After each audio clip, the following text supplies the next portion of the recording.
নমস্কার বন্ধুরা, নতুন ভিডিওতে সকলকে জানাই স্বাগত। তো দেখো, আজকাল মাছ কিনলেই মাছের সঙ্গে ডিমটা যেন ফ্রি এর মতো লেগে আছে, তাই না? এখন প্রত্যেকটা মাছেতেই ডিম পাওয়া যায়। তো যাই হোক, এদিকে শ্বশুরমশাই বাজার থেকে মাছ কিনতে যে দেখো মাছের সঙ্গে কতটা পরিমাণে ডিম পেয়েছে। আর এই ডিম দেখে মনে হলো একটুখানি যদি পকোড়া হতো, ও মুখটা ছেড়ে যেত। তাই কথা না বাড়িয়ে কাজ শুরু করে দিয়েছি।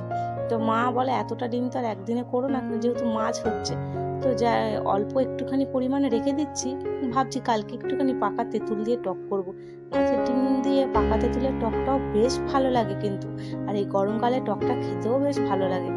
আর এইদিকে আমি গরম ভাতের সঙ্গে এই মাছের পকোড়া, এই ডিমের পকোড়াটা করব বলে ভালো করে বেসন দিয়ে ফাটিয়ে নিয়েছি। আর এই পকোড়াটা বেশ গরম ভাতের সাথে বেশ ভালো লাগে।